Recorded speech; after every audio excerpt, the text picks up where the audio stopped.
Hello friends, स्वागत है आपका बेसिक कंप्यूटर कोर्स के फंडामेंटल पार्ट में। इस वीडियो को देखने के बाद आप जान जाएंगे कंप्यूटर क्या होता है, कंप्यूटर के फायदे क्या हैं, कंप्यूटर काम कैसे करता है। ऐसे ही और भी बहुत कुछ कंप्यूटर के बारे में जानेंगे। दोस्तों, अगर आप पहली बार कंप्यूटर यूज कर रहे हो या आप कंप्यूटर के बारे में सीखना चाह रहे हो, जानना चाह रहे हो और आपको कंप्यूटर के बारे में बिल्कुल भी जानकारी नहीं है, तो ये वीडियो एंड तक जरूर देखिए। इस वीडियो में हम कवर करेंगे कंप्यूटर क्या होता है, कंप्यूटर का कॉन्सेप्ट और कंप्यूटर कैसे काम करता है, कंप्यूटर के कौन कौन से पार्ट्स होते हैं, इनपुट और आउटपुट डिवाइस क्या होता है, कंप्यूटर को असेंबल कैसे करते हैं, जैसे मॉनिटर, सीपीयू, कीबोर्ड, माउस, इन सबको कैसे कनेक्ट करते हैं। लाइक हम बिल्कुल स्टार्टिंग से सिस्टम लेंगे और उसमें कैसे कैसे जोड़ते हैं, इन सबको जोड़ेंगे। रोम क्या होता है, रैम कैसे काम करती है, कैश मेमोरी क्यों इम्पोर्टेंट है और एचडीडी एसएसडी में क्या फर्क है, दोनों का कॉम्बिनेशन यूज करने से क्या बेनिफिट मिलते हैं, और भी बहुत कुछ सीखेंगे, वो भी बिल्कुल डिटेल में। दोस्तों, वीडियो को लाइक और चैनल को सब्सक्राइब करना बिल्कुल ना भूलें, ताकि आपको हमारी वीडियो का नोटिफिकेशन मिलते रहे और अपने दोस्तों के साथ शेयर करें। तो चलिए अब वीडियो शुरू करते हैं, कंप्यूटर के बारे में जानते हैं। कंप्यूटर का परिचय। कंप्यूटर एक इलेक्ट्रॉनिक डिवाइस है। यह हमारे द्वारा दिए गए इंस्ट्रक्शन या इनपुट को लेता है, उसे अपने प्रोग्राम के अनुसार प्रोसेस करता है और फिर हमें आउटपुट देता है। आसान शब्दों में कहूँ तो कंप्यूटर एक ऐसी मशीन है जिससे हम अपने काम को ज्यादा आसानी और बेहतर तरीके से कर सकते हैं। कंप्यूटर का सबसे बड़ा फायदा यह है कि यह बहुत बड़े और समय लेने वाले काम को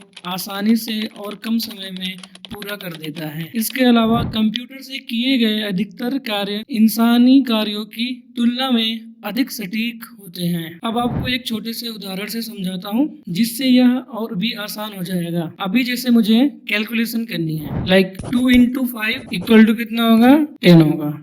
9 into 6 इक्वल टू कितना होगा, 54 होगा। अब अगर मुझे 1475 into 356 इक्वल टू, अब इसका क्या होगा, अब इसको निकालना है तो मुझे अपनी पेन कॉपी पकड़नी पड़ेगी और माथा पच्ची करनी पड़ेगी, कैलकुलेशन करना पड़ेगा, इसमें भी टाइम लगेगा, फिर उसके बाद रिजल्ट मिलेगा मुझे। लेकिन यही काम अगर मैं कंप्यूटर में करूंगा तो मुझे तुरंत और बिना गलती के उत्तर दे देगा वो। तो दोस्तों, अब यह साफ हो गया होगा, कंप्यूटर काम को आसान और तेज बनाता है। कंप्यूटर से हमें एक और बड़ा फायदा होता है, यह डाटा और जानकारी को सुरक्षित रखता है। आइए इसको भी उदाहरण से समझते हैं। अगर हमें एक लाइब्रेरी में रखी सभी किताबों की जानकारी को सुरक्षित रखना है, तो हम उन सभी किताबों का डेटा कंप्यूटर में स्टोर कर सकते हैं। इससे जरूरत पड़ने पर हमें जानकारी जल्दी और सही तरीके से मिल सकती है। जैसे आप देख सकते हैं, हिस्ट्री की कुछ चीजें हैं वो सब कंप्यूटर में स्टोर रहती हैं। थोड़ी सी और जानकारी ले लेते हैं। चार्ल्स बेबेज को फादर ऑफ कंप्यूटर कहा जाता है, यानी कंप्यूटर के जनक कहते हैं। उन्होंने सन 1837 में एक मशीन का डिजाइन तैयार किया था जिसका नाम एनालिटिकल इंजन था। यह मशीन एक प्रोग्रामेबल मैकेनिकल कंप्यूटर की तरह काम करने वाली थी। हालांकि यह मशीन पूरी तरह बन नहीं पाई, लेकिन इसका डिजाइन आज के आधुनिक कंप्यूटर की नींव बना। कंप्यूटर के इलेक्ट्रॉनिक युग की शुरुआत सन 1940s के दशक में हुई। आइए अब जानते हैं कि कंप्यूटर काम कैसे करता है। कंप्यूटर किसी भी कार्य को करने के लिए कुछ बुनियादी चरणों का पालन करता है। यह सबसे पहले यूजर से निर्देश या डेटा लेता है, फिर उस डाटा को प्रोसेस करता है। प्रोसेसिंग के बाद जो परिणाम प्राप्त होता है उसे उपयोगी जानकारी के रूप में आउटपुट प्रदान करता है। इसके अलावा कंप्यूटर प्रोसेस किए गए डाटा या फाइलों को भविष्य के लिए सुरक्षित रूप से स्टोर भी करता है। जैसे आप इस फिगर में देख सकते हैं,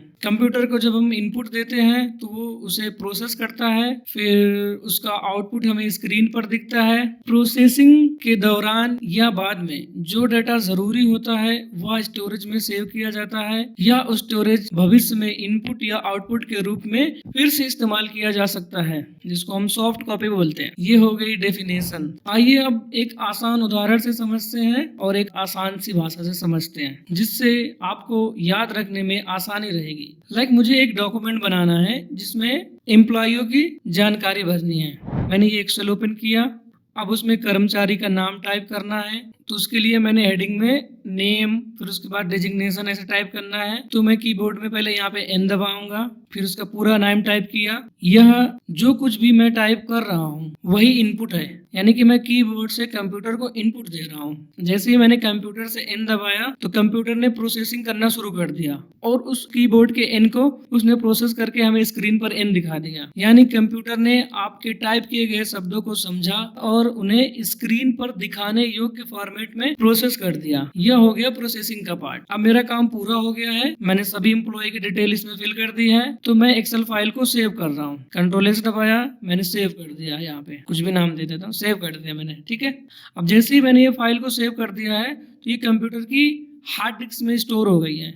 ये हो गया हमारा थर्ड स्टेप, स्टोरेज। ये तो मैंने एग्जांपल के लिए आपको अभी दिखाया था। बाकी जैसे एक्सेल में हम कैसे काम करेंगे या किसी प्रोग्राम को कैसे ओपन करना है, ये सब हम स्टेप बाय स्टेप आगे के वीडियो में देखेंगे। अब बात करते हैं आउटपुट की। अब स्क्रीन पर जो एम्प्लॉय लिस्ट दिखाई दे रही है वह आउटपुट है। और एक चीज यहाँ पे मैं बता देता हूँ, आउटपुट हम अभी कहाँ पे देख रहे हैं, स्क्रीन पर देख रहे हैं। तो इसका मतलब क्या हुआ, ये जो स्क्रीन है ये हमारी आउटपुट डिवाइस है। अब अगर मैं चाहूँ तो इस लिस्ट का प्रिंट भी निकाल सकता हूँ, वहाँ भी आउटपुट ही होगा। अब एक चीज नोटिस करने वाली है, प्रिंट आउट किस में से निकलता है, प्रिंटर से निकलता है। तो वो हमारा क्या हुआ, आउटपुट डिवाइस हुआ। यहाँ पे भी एक मैं बात क्लियर करता जा रहा हूँ, एक इम्पोर्टेंट सी बात बता देता हूँ, क्योंकि अगर आप स्टूडेंट हैं तो भी जानना जरूरी है, या अगर आप एम्प्लॉय हैं तो भी जानना जरूरी है कि जैसे हमारा कंप्यूटर में काम हुआ, जो हमें स्क्रीन पर दिखाई दे रही है, जो फाइल हमने सेव किया है वो हमारी सॉफ्ट कॉपी होती है, और जो प्रिंटर से निकली हुई कॉपी वो हार्ड कॉपी कहलाती है। अगर मैं सीधा एक ही लाइन में बोलूँ तो जिसको हम एडिट कर सकते हैं वो सॉफ्ट कॉपी होती है, और जिसको एडिट नहीं कर सकते वो हार्ड कॉपी होती है। तो अभी यहाँ से आपने हार्ड कॉपी, सॉफ्ट कॉपी, ये भी क्लियर हो गया। तो कंप्यूटर कैसे काम करता है अभी हमने जान लिया। ठीक है, तो दोस्तों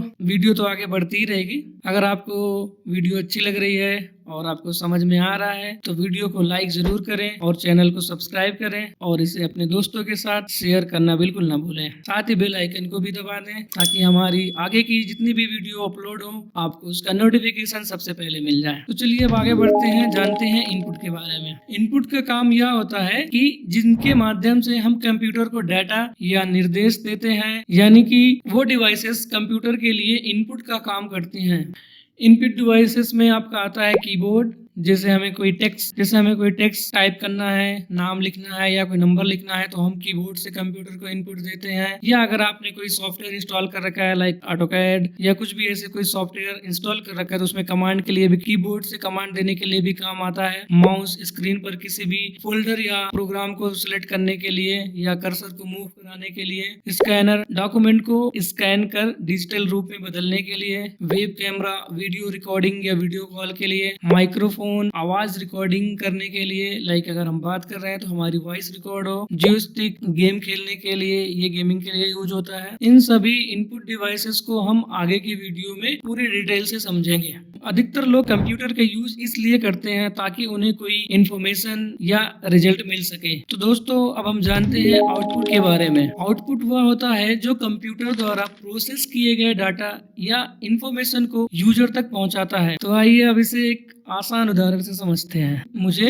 मौसम की जानकारी चाहिए, इसके लिए मैं अपने कंप्यूटर में गूगल ओपन करता हूँ। मैंने गूगल पर टाइप किया आज का मौसम और इंटर दबा दिया। आज का मौसम यह मेरा इनपुट हुआ है, यानी मैंने कंप्यूटर को एक इंस्ट्रक्शन दिया है। अब गूगल का सर्च इंजन इंटरनेट पर मौसम से जुड़ी वेबसाइट से डाटा इकट्ठा करता है, यह मेरा प्रोसेसिंग हो गया। अब ये स्क्रीन पर मुझे जो मौसम की डिटेल दिखाई दे रही है ये मेरा आउटपुट हो गया, यानी कि गूगल पर मैंने आज का मौसम जो टाइप किया है वो इनपुट हो गया, और सर्च इंजन मौसम का डेटा जो खोजा उसने ढूंढा वो प्रोसेसिंग हो गया, और स्क्रीन पर मौसम की जो इन्फॉर्मेशन हमें दिखाई दे रही है ये आउटपुट हो गया। आउटपुट डिवाइस में मॉनिटर स्क्रीन पर रिजल्ट या विंडो देखने के लिए, प्रिंटर डिजिटल डाटा को जिसे हम सॉफ्ट कॉपी कहते हैं उसको कागज पर छापने के लिए यानी हार्ड कॉपी में कन्वर्ट करने के लिए, स्पीकर ऑडियो आउटपुट के लिए होता है जैसे गाना सुनने के लिए, या हमें कंप्यूटर में कोई भी वीडियो है या कुछ भी पड़ा है अगर उसकी आवाज है तो उसको सुनना है तो हमें स्पीकर के थ्रू ही वो सुनाई देता है। प्रोजेक्टर बड़ी स्क्रीन पर प्रेजेंटेशन दिखाने के लिए, लाइक अगर आप ऑफिस में जॉब करते हैं तो आपको देखा होगा कहीं भी प्रेजेंटेशन में हमें अपनी कंप्यूटर की स्क्रीन या लैपटॉप की स्क्रीन को बड़ी करने के लिए प्रोजेक्टर का इस्तेमाल करते हैं। तो अभी तक हमने जाना कि कंप्यूटर क्या होता है, कंप्यूटर कैसे काम करता है, इनपुट और आउटपुट डिवाइस क्या होते हैं। अब जानते हैं प्रोसेसिंग के बारे में। आसान भाषा में बोले तो प्रोसेसिंग यानी सेंट्रल प्रोसेसिंग यूनिट, जिसे हम शॉर्ट में सीपीयू बोलते हैं, यह कंप्यूटर का दिमाग होता है। यानी कि सीपीयू पूरे कंप्यूटर को कंट्रोल करता है। सीपीयू एक छोटी सी चिप रहती है जो आपके सामने यहाँ पे स्क्रीन पे दिखाई दे रही है। यह हमारे कंप्यूटर कैबिनेट के अंदर मदरबोर्ड में लगी रहती है। मदरबोर्ड के बारे में आगे की वीडियो में हमने दिखा रखा है। सीपीयू का मेन काम है कि कंप्यूटर को दिए गए इनपुट इंस्ट्रक्शन को प्रोसेस करना, जैसे कि कंप्यूटर में क्या एक्टिविटी करनी है, क्या नहीं करनी है, डाटा कहाँ पे स्टोर करना है, कहाँ पर डाटा लेकर जाना है, कैसे करना है, सारे ट्रांजैक्शन सीपीयू फॉलो करता है। आइए अब इसको भी एक बिल्कुल आसान एग्जांपल से देखते हैं, जैसे हम रोज लाइफ में यूज करते हैं। अब मुझे एटीएम से पैसे निकालने हैं, तो एटीएम कार्ड मशीन में मैंने कार्ड डाला, फिर उसके बाद मैंने पिन टाइप किया और अमाउंट टाइप किया जितना भी है। अब ये जो मैंने इन्फॉर्मेशन डाली है, कार्ड लगाया, पिन डाला और अमाउंट डाला, ये सब कुछ इनपुट में आता है। यानी मैं एटीएम मशीन को जानकारी दे रहा हूँ, यानी मैं कंप्यूटर को जानकारी दे रहा हूँ। अब बैंक का सर्वर उस जानकारी को प्रोसेस करता है, पिन सही है या नहीं चेक करता है, अकाउंट में बैलेंस है या नहीं, और फिर उसके बाद ट्रांजैक्शन अलाउ करता है। यह सारा काम प्रोसेसिंग कहलाता है। फिर उसके बाद अब जब अगर सब कुछ सही रहता है तो मशीन से पैसे बाहर आ जाते हैं, और ये मशीन से जो पैसे बाहर आ रहे हैं ये आउटपुट हुआ। यानी प्रोसेसिंग के बाद आपको मिला हुआ रिजल्ट आउटपुट कहलाता है। आई होप कि आप प्रोसेसिंग के बारे में अच्छे से समझ गए होंगे। कंप्यूटर में इंफॉर्मेशन को स्टोर करने का भी विकल्प होता है। इसका सबसे बड़ा फायदा यह होता है कि हमें डेटा को बार बार अलग अलग जगह से इकट्ठा नहीं करना पड़ता है। कंप्यूटर में डाटा को सेव करने की कुछ स्टोरेज डिवाइस होते हैं, इनके बारे में हम आगे के वीडियो में डिटेल से जानेंगे। फिलहाल आपको मैं उनके नाम बता देता हूँ। HDD hard disk drive, solid state drive, pen drive, memory card, CD। ये स्टोरेज डिवाइस में हम अपने डॉक्यूमेंट, फोटो, वीडियो, सॉफ्टवेयर या कोई भी जानकारी सेव करके रख सकते हैं। इसमें हम डाटा को लंबे समय तक सुरक्षित रख सकते हैं, ताकि उसे बाद में जब भी जरूरत पड़े तो आसानी से यूज कर सके। आइए अब एक आसान से एग्जाम्पल से भी समझते हैं। लाइक अभी मुझे मोबाइल के कैमरा से मुझे एक फोटो खींचनी है, तो उसके लिए मैंने कैमरा को ऑन किया और मुझे जिसकी भी फोटो लेनी है मैंने वो फोटो को क्लिक कर दिया। अब मोबाइल से फोटो खींचना मेरा इनपुट हो गया। फिर उसके बाद उस फोटो को डिजिटल फॉर्मेट में प्रोसेस करता है हमारा प्रोसेसिंग। वो अपना काम पे लग गया, उसने फोटो को डिजिटल फॉर्मेट में प्रोसेस कर दिया। अब वो जब जैसी प्रोसेस हो जाती है वो फाइल हमारी मोबाइल के मेमोरी में सेव हो जाती है। अब ये जो फाइल सेव हो गई है ये हमारा हो गया स्टोरेज। और बाकी हमने आगे का भी एग्जांपल देखा था, कैसे एक्सेल को ओपन किया था, सेव किया था, वो भी हमारी स्टोरेज की ड्राइव में सेव हुआ था, वो हार्ड डिस्क में सेव हुआ था। ये वाला एग्जाम्पल में आप देख रहे हो, ये आपके मेमोरी में सेव हो रहा है, यानी कि मोबाइल की मेमोरी में। आइए अब जानते हैं हार्डवेयर क्या होता है। हार्डवेयर वह हिस्सा होता है जिसे आप देख और छू सकते हैं। हार्डवेयर को समझना आसान है।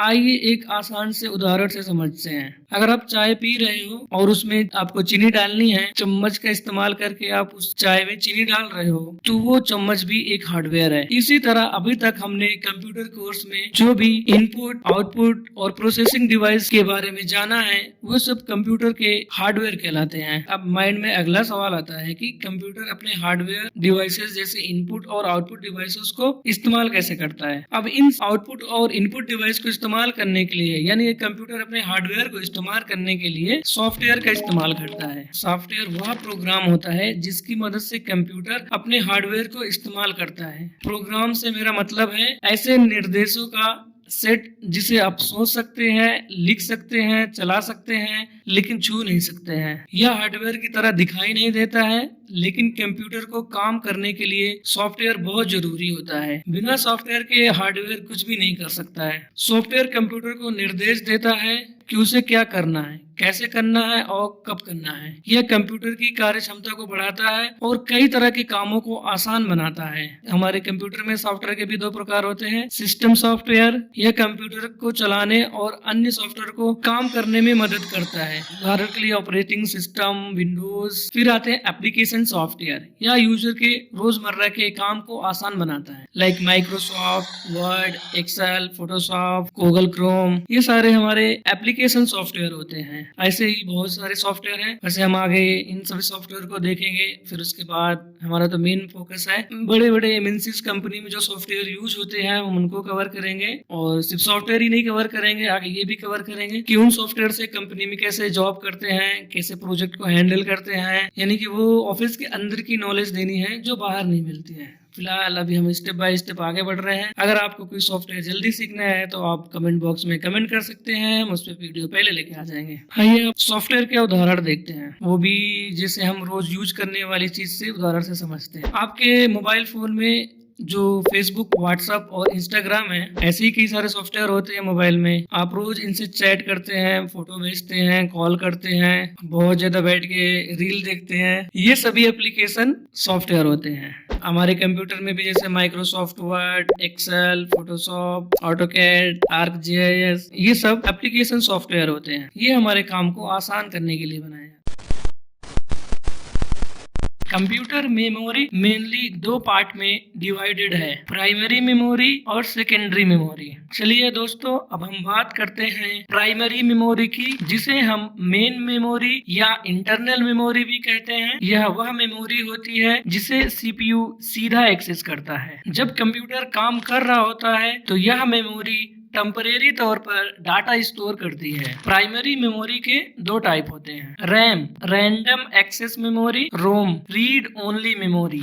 तो चलिए सबसे पहले रैम के बारे में जानते हैं। रैम का फुल फॉर्म होता है रैंडम एक्सेस मेमोरी। यह एक हाई स्पीड टेम्परेरी मेमोरी होती है जो सीपीयू को डाटा और इंस्ट्रक्शन तुरंत प्रोवाइड करती है, लेकिन जैसे ही पावर ऑफ होता है रैम का डाटा डिलीट हो जाता है। आइए अब इसे एक सिंपल एग्जांपल से समझते हैं। यह मेरा ऑफिस का डेस्क है, यानी यह मेरी रैम है, और यह अलमारी है, यानी यह हार्ड डिस्क है जहां मेरी सारी फाइल, सॉफ्टवेयर, वीडियोस स्टोर हैं। अब अगर मुझे काम करना है तो मैं फाइल को अलमारी से निकाल कर डेस्क पर लाऊंगा। अगर डेस्क छोटी है यानी रैम छोटी है तो मैं ज्यादा फाइल नहीं रख सकता। जितनी जगह होगी उतनी ही फाइल रख पाऊंगा और उन पे काम कर पाऊंगा। लेकिन अगर डेस्क बड़ी होगी यानी ज्यादा रैम, तो मैं एक साथ कई फाइल रख सकता हूँ। जिस फाइल पर काम करना है उसे डेस्क से उठा के तुरंत काम शुरू कर देता हूँ। यानी रैम हमारा टाइम बचाता है, हमें बार बार अलमारी यानी हार्ड डिस्क तक जाने की जरूरत नहीं पड़ती है। सेम ऐसे ही हमारा कंप्यूटर काम करता है।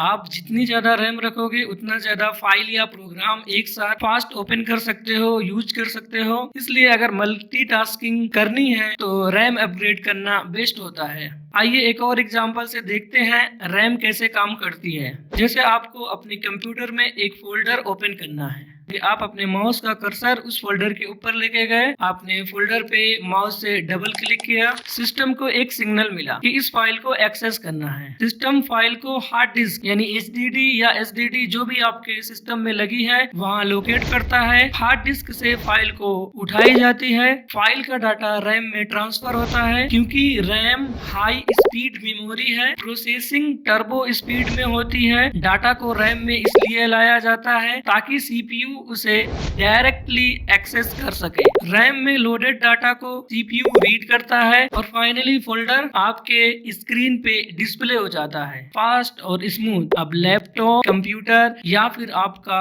मोबाइल हो, सब में रैम का काम सेम होता है। रैम एक वोलेटाइल मेमोरी होती है, मतलब जैसे ही कंप्यूटर बंद होता है रैम का डाटा डिलीट हो जाता है। चलिए दोस्तों, इस कॉन्सेप्ट को एक प्रैक्टिकल एग्जांपल के जरिए समझते हैं, क्योंकि थ्योरी याद रहे ना रहे, एग्जाम्पल हमेशा याद रहते हैं। जैसे कि मैं कोई हिसाब कर रहा हूँ, मैं सब जोड़ रहा हूँ, अब मेरा टोटल 54232 इतना आया, ठीक है। अब अगर लाइट जाती है और मेरा कंप्यूटर बंद हो गया तो मैं जब कंप्यूटर को दोबारा ऑन करूंगा तो यह जो भी मैंने कैलकुलेशन की है यह सब चला जाएगा। यानी कंप्यूटर के बंद होते ही रैम का डाटा स्टोरेज डिवाइस में वापस चला जाता है और रैम में कुछ भी नहीं बचता है। अब अगर ऐसे ही कंप्यूटर में मैं कोई सॉफ्टवेयर ओपन करता हूँ तो वह सॉफ्टवेयर हार्ड डिस्क से सीधा वह रैम में लोड हो जाएगा। लाइक मैं ऑटोकैड ओपन किया और मैं इस पे काम कर रहा हूँ, एक घर का ऐसा नक्शा बना रहा हूँ। अब अगर जैसे मैंने इतना बना लिया है, अब अगर लाइट जाती है तो कंप्यूटर बंद हो जाएगा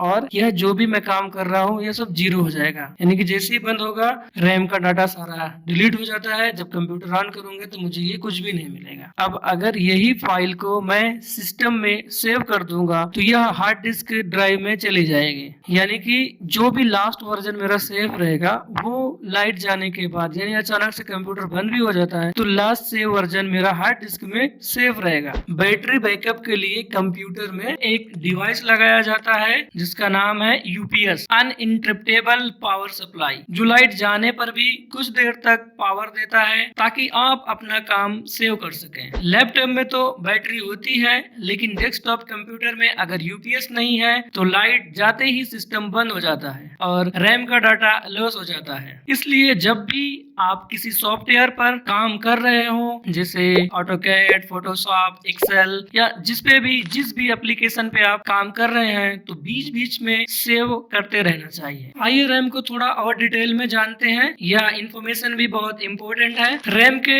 दो टाइप होते हैं। फर्स्ट एस रैम यानी स्टैटिक रैम और डी रैम यानी डायनामिक रैम। डायनामिक रैम यानी जो रैम आप लैपटॉप पीसी में देखते हैं या वही है जिसके बारे में अभी हम बात कर रहे थे। इसके अलावा एक और रैम होती है जिसे एस रैम कहते हैं। एस रैम का फुल फॉर्म होता है स्टैटिक रैंडम एक्सेस मेमोरी। यह भी रैम का एक टाइप है, लेकिन इसका काम डायनामिक रैम से अलग होता है। इसमें डाटा को बार बार रिफ्रेश करने की जरूरत नहीं होती है और यह सीपीयू के लिए टर्बो बूस्ट का काम करती है। यह बहुत फास्ट होती है, साथ ही एक्सपेंसिव भी होती है। इस रैम का यूज मोस्टली कैश मेमोरी बनाने के लिए होता है। कैश मेमोरी क्या होती है, आइए इसको भी जान लेते हैं। कैश मेमोरी एक अल्ट्रा फास्ट टेम्परेरी मेमोरी होती है जो सीपीयू के सबसे करीब होती है और इसका काम होता है फ्रिक्वेंटली यूज डाटा को तुरंत प्रोवाइड करना बिना डिले के। यानी कि जिस डाटा को हम बार बार कंप्यूटर में यूज करते हैं उसे कैश मेमोरी अपने अंदर स्टोर कर लेती है। अब सवाल यह उठता है कि कैश मेमोरी किससे बनती है। सिंपल जवाब एस रैम से। सीपीयू जब किसी इंस्ट्रक्शन या डाटा को बार बार एक्सेस करता है तो वह हार्ड डिस्क या रैम पे नहीं जाता, वह सीधा कैश मेमोरी से उसे फेच करता है, जिससे परफॉर्मेंस लाइटिंग फास्ट होती है। आइए अब कैश मेमोरी को एक आसान एग्जांपल से समझते हैं। जब आप अपने ब्राउजर में कोई वेबसाइट ओपन करते हैं, मान लीजिए आप YouTube सर्च कर रहे हैं, पहली बार ओपन करने पर डाटा आता है इंटरनेट से स्लो, दूसरी बार ओपन करने पर ब्राउजर उसका कैश यूज करता है और साइट फास्ट लोड होती है। यानी सीपीयू के कैश मेमोरी भी बार बार यूज होने वाले डाटा को अपने पास स्टोर करके रखती है ताकि सीपीयू को हर बार रैम या स्टोरेज तक जाने की जरूरत ना पड़े। कैश मेमोरी को 3 लेवल में डिवाइड किया गया है, L1, L2, L3।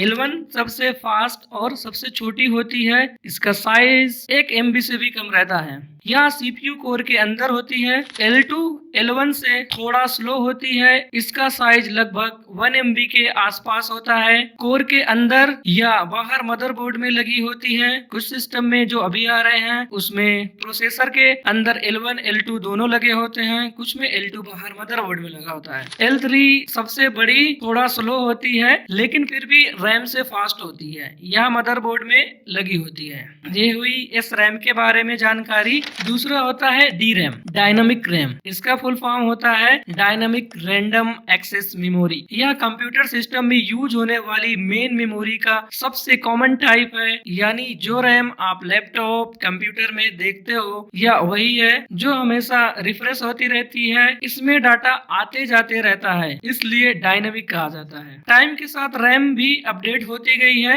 ये डी रैम के अपडेटेड वर्जन भी है, like DDR1, DDR2, DDR3, DDR4। हर वर्जन पिछले से फास्ट, इफिशिएंट और पावरफुल होता गया है। आज के मॉडर्न कंप्यूटर्स में मोस्टली DDR4 रैम यूज होती है जो हाई स्पीड और बेटर मल्टीटास्किंग के लिए परफेक्ट है। तो दोस्तों अब आपको रैम का रोल क्लियरली समझ आ गया होगा। अगर रैम नहीं होगी तो आपका सिस्टम काम नहीं करेगा और अगर रैम ज्यादा होगी तो सिस्टम स्पीड से चलता है। अगर आपको यह वीडियो अच्छी लग रही है और यूजफुल है तो लाइक करें। अगर आपको AutoCAD का कोर्स भी सीखना है तो कमेंट बॉक्स में लिखना ना भूलें, मैं जल्दी ही उसका भी कोर्स लेकर आऊंगा, ऐसे ही आसान भाषा में और फुल डिटेल में। दोस्तों वीडियो में आगे बढ़ते हैं। अब हम रोम को डिटेल में समझेंगे। रोम रीड ओनली मेमोरी, जैसा कि नाम से पता चलता है रीड ओनली मेमोरी मतलब इसे सिर्फ पढ़ा जा सकता है, इसमें आप कुछ लिख या बदल नहीं सकते। यह मेमोरी मदरबोर्ड पर लगी होती है और इसमें जो डाटा होता है वह परमानेंट होता है, यानी इसे डिलीट या चेंज नहीं किया जा सकता है। इसलिए रोम को नॉन वोलेटाइल मेमोरी भी कहा जाता है, मतलब पावर ऑफ होने के बाद भी इसका डाटा सेफ रहता है। रोम में जो भी प्रोग्राम होता है वो पहले से ही सेट होता है और हमेशा वही काम करता है। चलिए एक सिंपल एग्जांपल से समझते हैं। लाइक कोई गाड़ी है, जब आप गाड़ी में राइट या लेफ्ट टर्न के लिए इंडिकेटर ऑन करते हैं तो स्क्रीन पर लाइट ब्लिंक करती है और बल्ब जलता है। यह सिस्टम एक प्री डिफाइंड प्रोग्राम के बेसिस पर काम करता है जो रोम में सेव होता है। आप उसे चेंज नहीं कर सकते हैं। आप हर बार सेम काम करेंगे, सिस्टम हर बार सेम रिएक्शन देगा बिकॉज उसका प्रोग्राम रोम में फिक्स है। अब एक और एग्जांपल देखते हैं जिससे और क्लियर हो जाएगा। आपने टीवी रिमोट तो देखा ही होगा, हर रिमोट के अंदर एक छोटी सी रोम चिप होती है। जैसे कि अगर आपको 7 प्रेस करते हैं तो रिमोट रोम के प्री सेट प्रोग्राम के थ्रू सिग्नल भेजता है कि 7 बटन दबाया गया है, यानी 7 बटन दबाया गया है। अगर कंपनी ने गलती से रोम में 7 की जगह 9 का प्रोग्राम डाल दिया तो आप चाहे जितनी बार भी 7 दबाएं, रिमोट हमेशा 9 ही भेजेगा। यही खासियत है रोम की, इसके प्रोग्राम को आप बदल नहीं सकते। रोम सिर्फ कंप्यूटर में नहीं बल्कि कई डेली यूज मशीन में भी होती है, जैसे TV remote, microwave oven, washing machine, car, इन सभी में एक फिक्स प्रोग्राम होता है जो रोम के थ्रू चलता है और यही इन्हें रिलायबल बनाता है। तो दोस्तों अब आपको रोम के बारे में क्लियरिटी मिल गई होगी। यह एक ऐसी मेमोरी है जिसमें डाटा फिक्स होता है और वह सिस्टम के बेसिक कामों को कंट्रोल करता है। दोस्तों जैसे जैसे टेक्नोलॉजी आगे बढ़ती है वैसे वैसे मेमोरी सिस्टम भी अपग्रेड होता है। रोम के भी कुछ एडवांस वर्जन होते हैं जो टाइम के साथ और फ्लेक्सिबल बन गए हैं। चलिए इनके टाइप को स्टेप बाय स्टेप समझते हैं, वो भी बिल्कुल आसान तरीके से। P ROM programmable read only memory, इस मेमोरी को एक बार प्रोग्राम किया जा सकता है और उसके बाद कभी चेंज नहीं किया जा सकता। एक बार डाटा बन गया तो बस परमानेंट हो गया, फिर चेंज नहीं कर सकते आप। लाइक आपने देखा होगा कुछ मोबाइल फोन में जैसे ही आप फोन का पावर ऑन करते हैं स्क्रीन पर कंपनी का नाम लिख कर आता है, नोकिया, सैमसंग, मोटरोला, जिस भी कंपनी के नाम होते हैं। चाहे आप कुछ भी कर ले वह बूट स्क्रीन चेंज नहीं होती है क्योंकि वो पी रोम चिप में परमानेंटली लिखा गया होता है। अब कंपनीज या कंप्यूटर डिजाइनर ने सोचा कि फ्यूचर में हमें इसमें कुछ चेंजेस करना पड़ सकता है,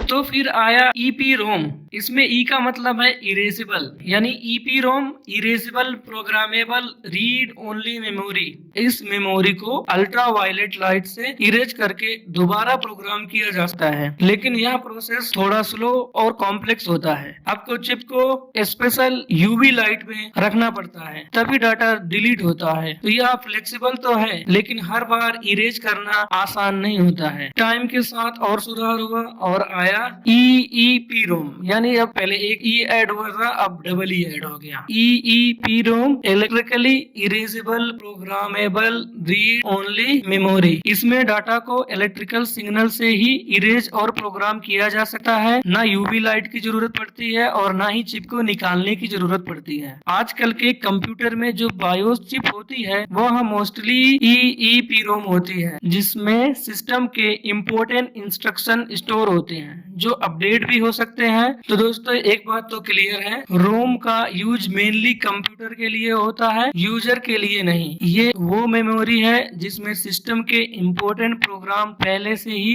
सेट होते हैं और वो हर बार वही काम करते हैं बिना किसी मिस्टेक के। चाहे आप यूज करें या ना करें, रोम बैकग्राउंड में सिस्टम के लिए लिए काम करती रहती है। अगर आपको लग रहा है कि ये वीडियो आपके लिए हेल्पफुल है तो एक लाइक तो बनता है, और अगर आप नए हो चैनल पर तो सब्सक्राइब करना मत भूलना, क्योंकि ऐसे ही और इंफॉर्मेटिव वीडियोस हम रेगुलर लाते रहेंगे। दोस्तों, अब तक हमने प्राइमरी मेमोरी जैसे रैम, रोम और कैश मेमोरी के बारे में सीखा, लेकिन अब बात करते हैं कंप्यूटर की दूसरी इंपॉर्टेंट मेमोरी की, जिसे कहते हैं सेकेंडरी मेमोरी। यह मेमोरी परमानेंट होती है, जिसमें डाटा स्टोर करने के बाद पावर ऑफ होने पर भी डिलीट नहीं होता है। आप जो भी फाइल सेव करते हो जैसे फोटो, वीडियो, डॉक्यूमेंट, सॉफ्टवेयर, वह सब स्टोरेज डिवाइस में स्टोर होते हैं।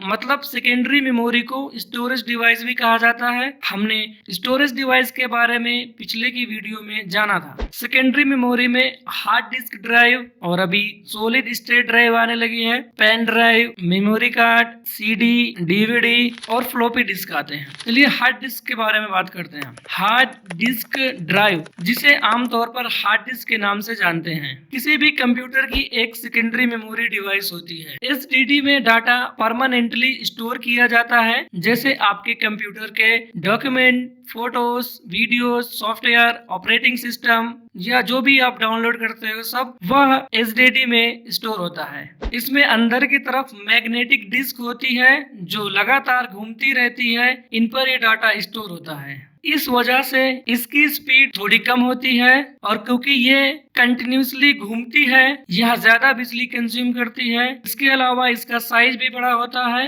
और अगर ये कभी डैमेज हो जाए तो इसमें डाटा रिकवर करना मुश्किल होता है। जैसे जैसे टेक्नोलॉजी डेवलप हुई, एसडीडी का एडवांस वर्जन आया जिसे कहते हैं SSD, solid state drive. SSD में कोई घूमने वाला मैकेनिकल पार्ट नहीं होता है, यह एक चिप की तरह होती है। इसी वजह से यह एसडीडी से कई गुना तेज होती है। बैटरी बैकअप बेहतर मिलता है, स्पेशली लैपटॉप में। स्पीड हाई होती है, fast boosting, fast file access होता है, और सबसे खास बात डाटा लॉस होने का खतरा बहुत कम होता है, क्योंकि इसमें कोई मूविंग पार्ट नहीं होता है। लेकिन एसएसडी आज भी एसडीडी की तुलना में महंगी होती है। एसडीडी और एसएसडी को एक एग्जांपल से समझे तो एसडीडी एक पुराना ट्रक जैसा है, बहुत सारा सामान ले जा सकता है लेकिन धीरे चलता है, सस्ता है लेकिन भारी और पुराना टेक्नोलॉजी वाला है। वहीं एसएसडी एक तेज स्पोर्ट कार की तरह है, कम जगह में सीमित सामान लेकिन सुपर फास्ट और मॉडर्न है। थोड़ी महंगी जरूर है लेकिन परफॉर्मेंस में कोई मुकाबला नहीं है।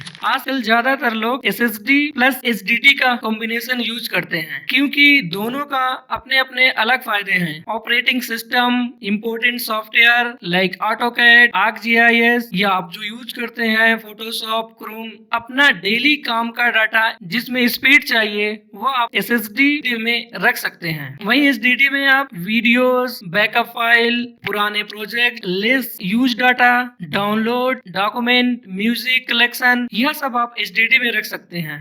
जैसे दोस्तों मेरा खुद का भी सेटअप ऐसा ही है। मैं अपने इम्पोर्टेंट सॉफ्टवेयर और प्रोजेक्ट को एसएसडी में रखता हूं ताकि काम स्पीड से हो, और जो पुराने फाइल, वीडियो और बैकअप हैं उन्हें एसडीडी में सेव करता हूं। इससे मेरा सिस्टम फास्ट भी रहता है और स्टोरेज की कमी भी नहीं रहती है। आइए अब और बाकी के स्टोरेज डिवाइस को भी देख लेते हैं। पेन ड्राइव एक छोटी और पोर्टेबल स्टोरेज डिवाइस होती है जो यूएसबी पोर्ट में लगती है। यह एक्सटर्नल स्टोरेज डिवाइस होता है। इसका यूज डाटा ट्रांसफर के लिए, फाइल को दूसरे सिस्टम में ले जाने के लिए, और फोटो, वीडियोस, डॉक्यूमेंट कैरी करने के लिए होता है। मेमोरी कार्ड, जिसे हम एसडी कार्ड भी बोलते हैं, यह छोटी चिप जैसा दिखने वाली डिवाइस होती है जो मेनली मोबाइल और कैमरा में यूज होती है। इसका यूज मोबाइल फोन में एक्स्ट्रा स्टोरेज के लिए, कैमरा में फोटोज और वीडियोस सेव करने के लिए होती है। यह टेबलेट, गेमिंग कंसोल में भी यूज होती है। सीडी, डीवीडी, एक टाइम था जब सीडी और डीवीडी काफी पॉपुलर स्टोरेज डिवाइस थे, लेकिन अब इनका यूज काफी कम हो गया है। आज के टाइम में सीडी, डीवीडी की जगह पेन ड्राइव और हार्ड डिस्क ने ले ली है, क्योंकि वो फास्ट और कन्वीनियंट है। सीडी का use like video, song, movie, software, game, यह सब स्टोर करने के लिए आता है। फ्लॉपी डिस्क एक पुरानी टाइप की स्टोरेज डिवाइस थी। अब फ्लॉपी डिस्क यूज नहीं होती है, लेकिन हिस्ट्री के लिए जानना इम्पोर्टेंट है। तो आप देख सकते हैं प्राइमरी मेमोरी कंप्यूटर के काम आने के लिए होती है, और सेकेंडरी मेमोरी जो यूजर के काम काम आती है, जो हमारी स्टोरेज डिवाइस। जो आप स्क्रीन पर देख रहे हो, यह जो बॉक्स जैसा पार्ट है, इसे हम कंप्यूटर केस कहते हैं। इसके अलावा इसे हम कंप्यूटर कैबिनेट या सिस्टम यूनिट भी कहते हैं। वैसे कई लोग इसे सीपीयू भी बोलते हैं, लेकिन असल में सीपीयू इस सिस्टम यूनिट के अंदर लगा होता है। यह एक प्रोटेक्टिव बॉक्स होता है जिसमें कंप्यूटर के सभी मेन कंपोनेंट लगे होते हैं जो कंप्यूटर को चलाते हैं। इसे हम कंप्यूटर की केसिंग या कवरिंग भी कहते हैं, क्योंकि यह कंप्यूटर के अंदर के सभी पार्ट को कवर करके रखता है ताकि वह सेफ और प्रोटेक्टेड रहे। आइए अब सिस्टम यूनिट को डिटेल में देखते हैं। यह एक नॉर्मल सिस्टम यूनिट है जो आसानी से कहीं भी रखा जा सकता है। हो सकता है कि आपके कंप्यूटर का सिस्टम यूनिट थोड़ा अलग डिजाइन का हो या उसमें लगी हुई चीजें थोड़ी डिफरेंट जगह पर लगी हो। सिस्टम यूनिट के फ्रंट साइड में आपको कुछ पोर्ट्स, बटन और लाइट दिखाई देती हैं। यह जो बटन आप देख रहे हैं इसे पावर बटन कहते हैं। इस बटन की मदद से ही कंप्यूटर को ऑन या ऑफ किया जाता है। देखिए, जैसे ही हम इस बटन को अपनी उंगली से दबाते हैं, लाइट जलने लगती है। इसका मतलब है कंप्यूटर ऑन हो रहा है। यह लाइट इंडिकेट करती है सिस्टम अब चल रहा है। अब आगे बढ़ते हैं। यह है डीवीडी ड्राइव। डीवीडी रोम को सिस्टम यूनिट के इस हिस्से में लगाया जाता है। यह जो छोटा सा बटन दिख रहा है, इसे दबाने पर ड्राइव बाहर निकल आती है। फिर हम अपनी सीडी या डीवीडी इस ट्रे पर रख देते हैं और दोबारा ये बटन दबाने पर ड्राइव वापस अंदर चली जाती है। अब यह जो पोर्ट आप देख रहे हैं, यह यूएसबी पोर्ट है। इनका यूज हम पेन ड्राइव लगाकर डाटा कॉपी या पेस्ट करने के लिए करते हैं। और यह जो छोटे छोटे होल्स आप देख रहे हैं, यह ऑडियो पोर्ट्स हैं। इनका यूज हम हेडफोन या माइक्रोफोन कनेक्ट करने के लिए करते हैं। आइए अब कंप्यूटर कैबिनेट के बैक साइड के बारे में जानते हैं। यह जो सॉकेट आपको सिस्टम यूनिट के पीछे दिख रहा है, यह पावर कनेक्टर है। जैसा आप टीवी, प्रेस या फैन को इलेक्ट्रिक सॉकेट में लगाकर चलाते हो, वैसे ही कंप्यूटर को चलाने के लिए भी इलेक्ट्रिक पावर की जरूरत होती है। इसमें हम पावर केबल लगाते हैं। यह एक पावर केबल है। इस केबल का यह प्लग इलेक्ट्रिक स्विच बोर्ड में लगता है और दूसरा एंड सिस्टम यूनिट के पावर कनेक्टर में। जैसे कंप्यूटर कैबिनेट को पावर सप्लाई चाहिए होती है, वैसे ही मॉनिटर को भी पावर सप्लाई की जरूरत होती है। इसके लिए भी अलग पावर केबल यूज होती है, जो एक साइड से स्विच बोर्ड में लगती है और दूसरे साइड से मॉनिटर में लगती है। यहाँ आपको दो स्लॉट दिखाई दे रहे हैं, एक पर्पल कलर का और एक ग्रीन कलर का। इन्हें PS2 पोर्ट्स कहा जाता है। यह पोर्ट्स पुराने टाइप के कीबोर्ड और माउस को कनेक्ट करने के लिए यूज होते थे। पर्पल पोर्ट में हम कीबोर्ड लगाते हैं और ग्रीन पोर्ट में माउस। आजकल ज्यादातर कीबोर्ड और माउस USB पोर्ट्स के साथ आते हैं। आइए अब बात करते हैं USB पोर्ट्स की। यह USB पोर्ट्स हैं। USB का फुल फॉर्म है यूनिवर्सल सीरियल बस। यह पोर्ट सिस्टम यूनिट के फ्रंट और बैक दोनों साइड पर मिलते हैं। इनका यूज हम इनपुट और आउटपुट डिवाइस जैसे pen drive, mouse, keyboard, webcam, scanner और प्रिंटर को सिस्टम से कनेक्ट करने के लिए करते हैं। अब बात करते हैं VGA पोर्ट की। VGA का फुल फॉर्म होता है वीडियो ग्राफिक एडाप्टर। यह पोर्ट मॉनिटर की वायर कनेक्ट करने के लिए यूज होता है। VGA केबल का एक साइड सिस्टम यूनिट में लगता है और दूसरा साइड मॉनिटर में। इस केबल के दोनों साइड पर दो छोटे छोटे स्क्रू होते हैं। इसे लगाते समय इन स्क्रू को घुमाकर टाइट करना पड़ता है और निकालते समय इन्हें लूज करना पड़ता है। यह 15 पिन का आउटपुट पोर्ट होता है, जहां से मॉनिटर के लिए आउटपुट सिग्नल जाता है और इसी से आप अपनी स्क्रीन पर डिस्प्ले देखते हैं। लेकिन अब VGA केबल को HDMI केबल ने रिप्लेस कर दिया है। अब ज्यादातर HDMI केबल का यूज होता है। अब बात करते हैं HDMI पोर्ट की। स्क्रीन पर आप देख सकते हैं HDMI केबल कुछ ऐसी दिखती है। HDMI का फुल फॉर्म है हाई डेफिनेशन मल्टीमीडिया इंटरफेस। कुछ कंप्यूटर यूनिट में HDMI पोर्ट पहले से लगे होते हैं। अगर ना हो तो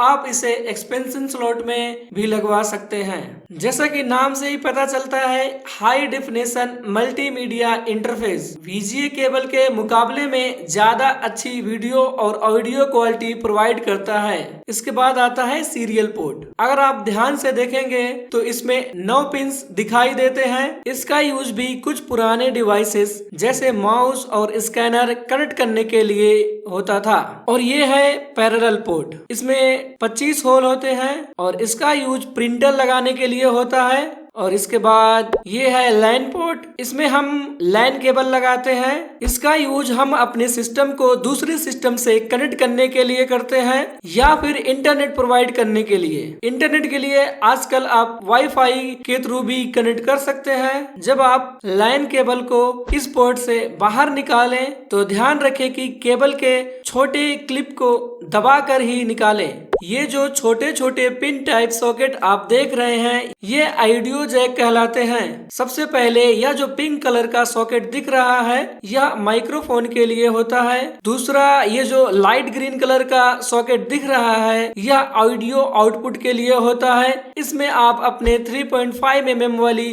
पिन लगा के आवाज या म्यूजिक को सुन सकते हैं। और ये तीसरा सॉकेट इसमें आप एम्पलीफायर या एक्सटर्नल ऑडियो डिवाइस कनेक्ट कर सकते हैं। आजकल तो स्पीकर और माइक USB पोर्ट से भी कनेक्ट हो जाते हैं और चाहे तो ब्लूटूथ के जरिए वायरलेस भी कनेक्ट किया जा सकता है। और फाइनली ये जो स्लॉट आप देख रहे हैं इन्हें एक्सपेंशन स्लॉट कहते हैं। एक्सपेंशन स्लॉट का काम होता है कंप्यूटर मदरबोर्ड पर एक्स्ट्रा कंपोनेंट को जोड़ने के लिए, जैसे ग्राफिक कार्ड, साउंड कार्ड या नेटवर्क कार्ड। इन स्लॉट के जरिए आप अपने कंप्यूटर की परफॉर्मेंस और कैपेबिलिटी और भी बढ़ा सकते हैं। तो दोस्तों अभी तक हमने सिस्टम यूनिट के बाहरी हिस्से को देखा है। अब आइए देखते हैं कि सिस्टम यूनिट के अंदर क्या क्या होता है। सिस्टम यूनिट के अंदर कंप्यूटर के मेन कंपोनेंट लगे होते हैं जो मिलकर पूरे सिस्टम को चलाते हैं। आइए इन्हें एक एक करके समझते हैं।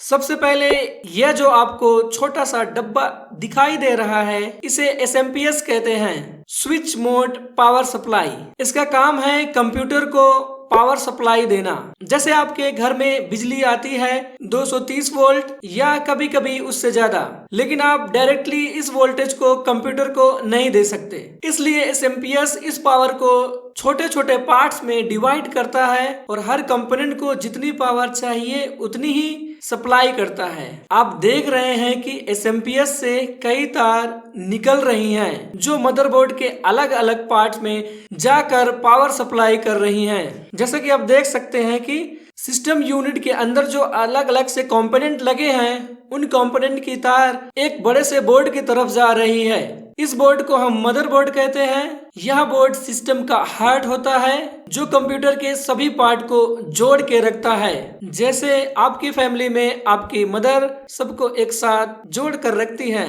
मदर बोर्ड में आपको जो ये जगह दिख रही है इन्हें स्लॉट कहते हैं और ये जो छोटे छोटे बोर्ड इन स्लॉट में लगे हैं इन्हें इंटरफेस कार्ड कहते हैं। यह कार्ड सिस्टम यूनिट के बाहर के डिवाइस के साथ कम्युनिकेट करते हैं। जैसे अगर आपको आवाज सुननी है तो स्पीकर का यूज करते हैं और मदरबोर्ड के अंदर जो कार्ड स्पीकर के साथ कम्युनिकेट करता है उसे साउंड कार्ड कहते हैं। अगर आप कंप्यूटर को इंटरनेट या दूसरे कंप्यूटर से कनेक्ट करना चाहते हैं तो इसके लिए नेटवर्क इंटरफेस कार्ड की जरूरत होती है। यह आपके कंप्यूटर को नेटवर्क या इंटरनेट से जोड़ने में हेल्प करता है। और यह जो पोर्ट आपको दिख रहा है इसे ATX पावर कनेक्टर कहते हैं। इसमें SMPS की पावर सप्लाई वायर मदरबोर्ड में लगती है।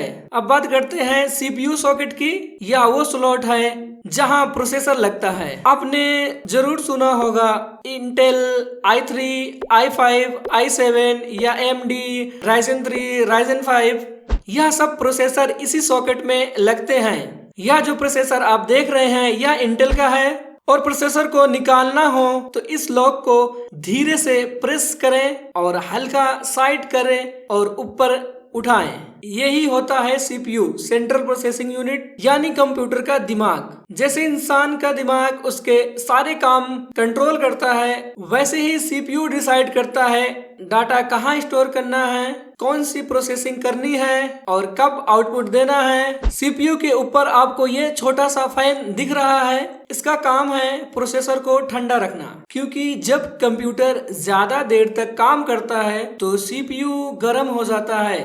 अगर इसे कूल ना रखा जाए तो यह ज्यादा ओवरहीट होके डैमेज भी हो सकता है। इसलिए सीपीयू फैन और हीट सिंक दोनों मिलकर प्रोसेसर को सेफ और इफिशिएंट बनाए रखते हैं। यह जो स्लॉट आप देख रहे हैं यह है डी रैम मेमोरी स्लॉट। यह वह जगह है जहां आपकी रैम लगती है। अब यह जो पोर्ट देख रहे हैं इसे कहते हैं आईडीई कनेक्टर। इसका यूज एक्सटर्नल हार्ड ड्राइव या डीवीडी ड्राइव को कनेक्ट करने के लिए होता है। लेकिन दोस्तों आजकल के नए कंप्यूटर में यह आईडीई पोर्ट्स काफी हद तक रिप्लेस हो गए हैं। इनकी जगह अब साटा पोर्ट्स का यूज होता है जो और फास्ट डाटा ट्रांसफर करते हैं। तो अब हमें सिस्टम यूनिट के अंदर और बाहर के पोर्ट्स को देख लिया है।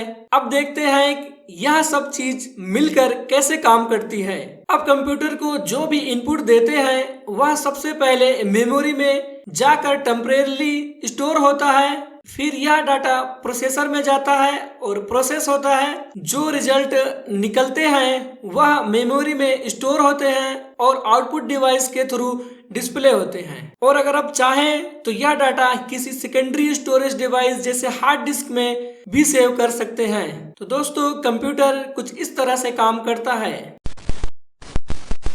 जो आप स्क्रीन पर देख रहे हो इसे हम माउस कहते हैं। दोस्तों माउस एक पॉइंटिंग डिवाइस होता है जिसके थ्रू हम कंप्यूटर स्क्रीन पर कर्सर को मूव कराते हैं। इसकी मदद से हम क्लिक करना, फाइल खोलना, ड्रैग एंड ड्रॉप करना जैसे काम बहुत आसानी से कर पाते हैं। सिंपल शब्दों में कहूँ तो माउस एक छोटी सी डिवाइस जरूर है लेकिन कंप्यूटर को कंट्रोल करने का सबसे आसान और सबसे पॉपुलर तरीका भी यही है। आज के टाइम पर आपको कई तरह के माउस देखने को मिल जाएंगे। जैसा कि आप स्क्रीन पर देख सकते हो, दिखने में ये थोड़ा अलग जरूर होते हैं लेकिन काम सबका ऑलमोस्ट एक जैसा ही होता है। आइए अब हम इनमें से एक माउस को डिटेल में देखते हैं। यह एक नॉर्मल डेली यूज होने वाला कंप्यूटर माउस है। हो सकता है कि आपका माउस इससे थोड़ा अलग दिखता हो लेकिन बेसिक स्ट्रक्चर सभी माउस का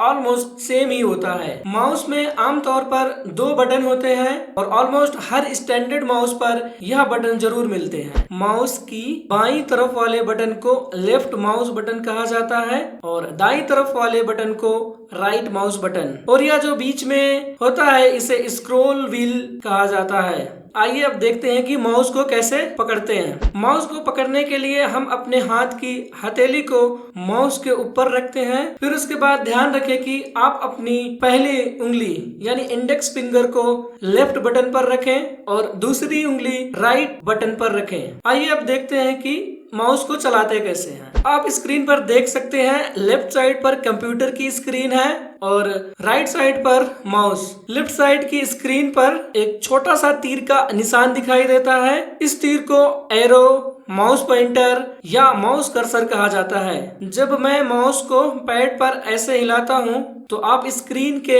लेफ्ट साइड में देख सकते हैं कि एरो भी मूव हो रहा है। जिस डायरेक्शन में हम माउस को हिलाते हैं स्क्रीन पर एरो भी उसी डायरेक्शन में मूव करता है। जैसे अगर मैं माउस को लेफ्ट साइड में ले जा रहा हूँ तो एरो भी लेफ्ट साइड में जा रहा है। माउस को चलाना अब हम सीख चुके हैं। अब आगे हम सीखेंगे माउस के बटन का इस्तेमाल कैसे करते हैं। सबसे पहले बात करते हैं लेफ्ट माउस बटन की। आमतौर पर माउस का लेफ्ट बटन सबसे ज्यादा यूज होता है। माउस के किसी भी बटन को एक बार दबाने को सिंगल क्लिक कहा जाता है। जब आप बटन दबाते हो तो हल्की सी क्लिक की आवाज आती है, इसी वजह से इसे क्लिक करना कहा जाता है। सिंगल क्लिक से हम किसी भी फाइल या फोल्डर को सिलेक्ट कर सकते हैं। अगर हम माउस के लेफ्ट बटन को 1 सेकंड के अंदर 2 बार दबाते हैं तो इसे डबल क्लिक कहा जाता है। डबल क्लिक करते वक्त ध्यान रखें कि दोनों क्लिक 1 सेकंड के अंदर हों। एक इम्पोर्टेंट बात बता देता हूँ, अगर आप ऐसे क्लिक करेंगे, पहले एक क्लिक फिर थोड़ी देर बाद एक और क्लिक, तो यह डबल क्लिक नहीं होता। यह 2 सिंगल क्लिक होते हैं। डबल क्लिक से हम किसी फाइल या फोल्डर को ओपन कर सकते हैं। अब चलते हैं राइट माउस बटन पर। यह बटन लेफ्ट बटन की तरह ज्यादा यूज नहीं होता है, लेकिन इसका काम बहुत इंपॉर्टेंट होता है। माउस के राइट बटन को एक बार दबाने को राइट क्लिक कहा जाता है। राइट क्लिक करने पर कॉन्टेक्स्ट मेनू ओपन होता है, यानी सिचुएशन के हिसाब से ऑप्शन की लिस्ट। जैसे अगर फाइल पर राइट क्लिक करोगे तो रीनेम, डिलीट, प्रॉपर्टीज जैसे ऑप्शन मिलते हैं। इसकी डिटेल हम आगे के वीडियो में देखेंगे। अब आइए माउस के एक और यूज को समझते हैं। माउस की मदद से हम स्क्रीन पर किसी फाइल या फोल्डर को घसीट कर दूसरी जगह ले जा सकते हैं। इस प्रोसेस को ड्रैगिंग कहा जाता है। अब आप स्क्रीन पर देख सकते हैं राइट साइड में माउस है और लेफ्ट साइड में कंप्यूटर स्क्रीन। स्क्रीन में दिख रहा फोल्डर हम अब ड्रैग करके दूसरी जगह रखेंगे।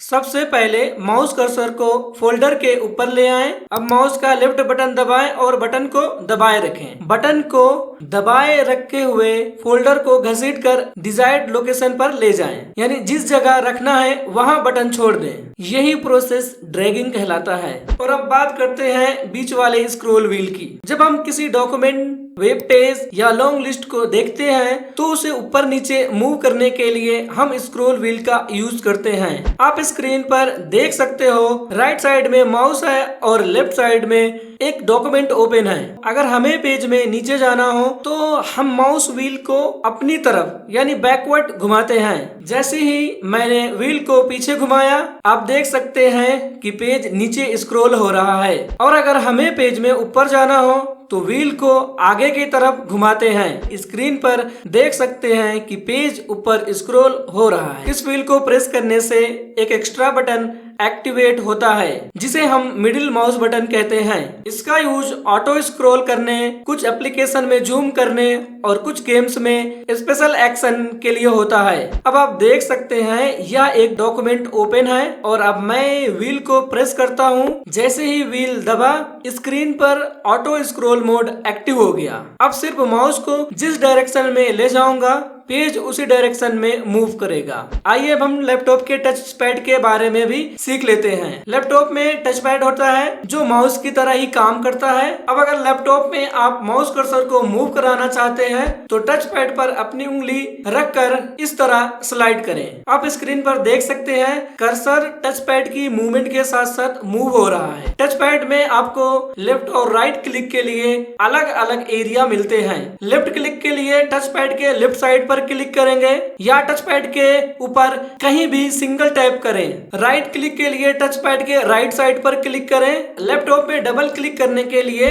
टच पैड पर 1 सेकंड के अंदर 2 बारी टैप करें। यही प्रोसेस डबल क्लिक कहलाता है। आइए अब सीखते हैं कि लैपटॉप में किसी फाइल या फोल्डर को कैसे ड्रैग करते हैं। जिस फोल्डर को हमें ड्रैग करना है तो सबसे पहले कर्सर को उस फोल्डर के ऊपर ले आएंगे। टच पैड पर डबल टैप करें, लेकिन दूसरी बार उंगली उठानी नहीं है। अब अपनी उंगली को स्लाइड करें। आप देख सकते हो फोल्डर ड्रैग हो रहा है। जिस जगह फोल्डर को रखना है वहां उंगली हटा दें। आइए आप देखते हैं कि लैपटॉप में स्क्रॉलिंग कैसे करते हैं। तो हम अपनी 2 उंगलियां टच पैड पर रखकर ऊपर नीचे इस तरह स्लाइड करेंगे।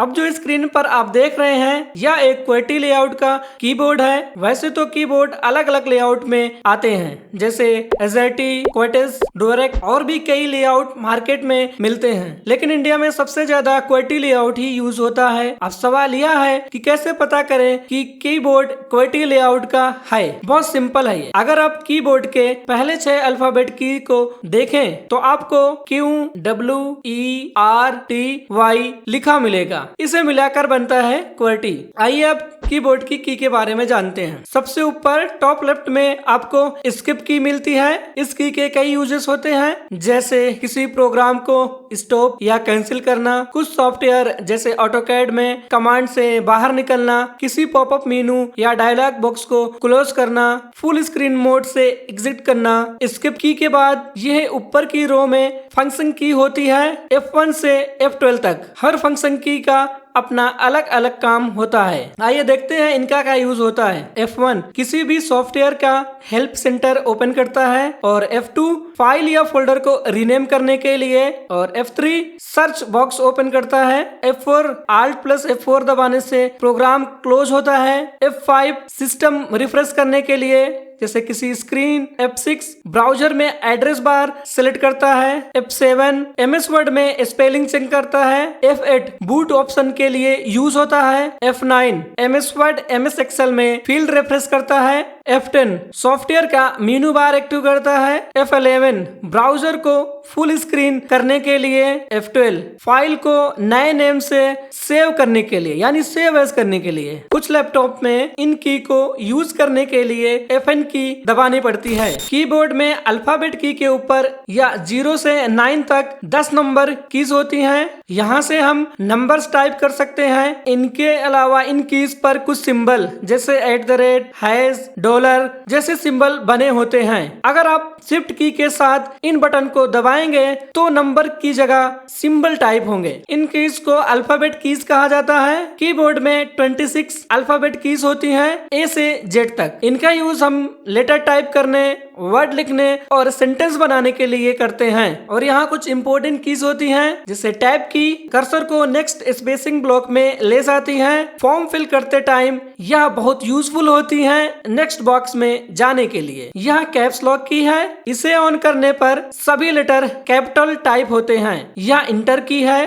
किसी कमांड को रन करने के लिए यूज होती है। यह स्पेस बार की है, यह कीबोर्ड की सबसे बड़ी की है, वर्ड के बीच स्पेस देने के लिए यूज होती है। कुछ सॉफ्टवेयर जैसे ऑटोकैड में यह इंटर का काम भी करती है। आइए अब स्पेशल कीज के बारे में भी जानते हैं। इन की को स्पेशल कीज कहा जाता है। यह वो की होती हैं जो अकेले काम नहीं करती, बल्कि दूसरी की के साथ मिलकर काम करती हैं। जैसे शिफ्ट की कैपिटल लेटर टाइप करने के लिए जब कैप्स लॉक ऑफ हो, और सिंबल टाइप करने के लिए। कंट्रोल की शॉर्टकट में यूज होती है, जैसे Ctrl+C कॉपी के लिए, Ctrl+V पेस्ट के लिए। Alt की मेनू ओपन करने और शॉर्टकट के लिए, और यह विंडोज की है। इस की को दबाने से स्टार्ट मेनू ओपन होता है। यह शॉर्टकट में भी यूज होती है, जैसे विंडोज D से डेस्कटॉप पर आना, या विंडोज E से फाइल एक्सप्लोरर खोलना। यह नेविगेशन कीज है। कर्सर को कंट्रोल करने के लिए कीज होती हैं,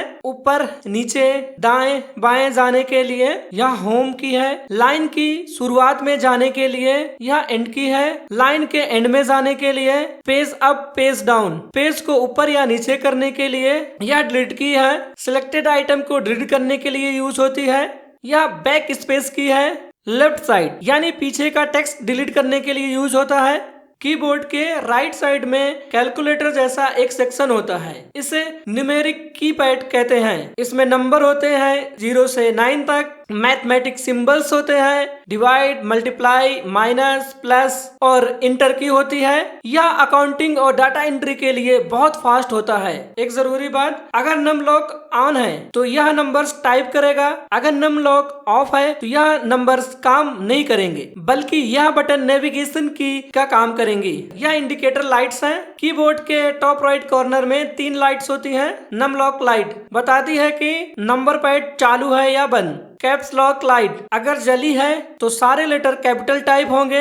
स्क्रॉल लॉक लाइट या स्क्रॉलिंग को लॉक करने के लिए यूज होती है। अब तक हमने जिन इनपुट डिवाइस को डिटेल में समझा, उनमें माउस और कीबोर्ड जैसे इनपुट डिवाइस शामिल थे। लेकिन आजकल के टाइम में जहां हर काम जल्दी और बेहतरीन तरीके से करना होता है, वहां और इनपुट डिवाइसेस का होना भी बहुत जरूरी है। तो चलिए अब जानते हैं कंप्यूटर में यूज होने वाले बाकी इनपुट डिवाइस के बारे में। हम कंप्यूटर में आवाज और फोटो दोनों स्टोर कर सकते हैं। आवाज को स्टोर करने का कॉन्सेप्ट नया नहीं है। जैसा कि आपने देखा होगा, पहले हम कैसेट में रिकॉर्डिंग किया करते थे। कैसेट में रिकॉर्डिंग करने के लिए माइक्रोफोन का यूज होता था, और आज भी कंप्यूटर में साउंड इनपुट देने के लिए माइक्रोफोन का यूज किया जाता है। आप स्क्रीन पर देख सकते हैं, मार्केट में कई तरह के माइक्रोफोन अवेलेबल हैं। कुछ माइक्रोफोन्स USB पोर्ट से कनेक्ट होते हैं, कुछ 3.5 mm ऑडियो इनपुट पोर्ट से कनेक्ट होते हैं, और कुछ वायरलेस माइक्रोफोन होते हैं जो ब्लूटूथ या रिसीवर के थ्रू कनेक्ट किए जाते हैं। माइक्रोफोन की मदद से हम कंप्यूटर में किसी भी तरह की आवाज इनपुट कर सकते हैं, जैसे गाना गाना, स्पीच रिकॉर्ड करना,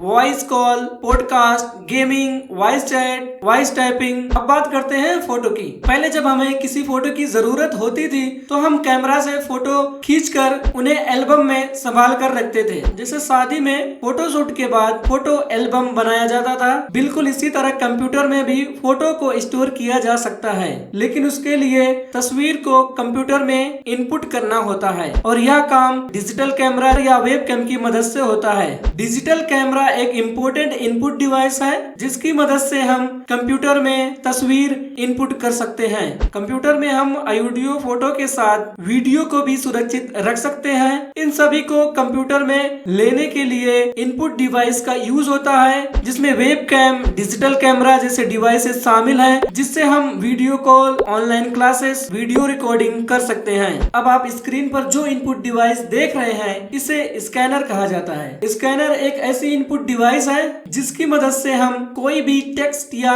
इमेज को कंप्यूटर में स्टोर कर सकते हैं। जैसा कि आप देख सकते हो, यह एक पेपर पेज है जिसमें टेक्स्ट और फोटो बने हुए हैं। अगर हमें इस पेज की इंफॉर्मेशन को कंप्यूटर के अंदर लेकर आनी है तो यह स्कैनर की मदद से होता है। यानी स्कैनर के जरिए हम हार्ड कॉपी में मौजूद इंफॉर्मेशन को कंप्यूटर के अंदर सॉफ्ट कॉपी में कन्वर्ट करके स्टोर कर सकते हैं।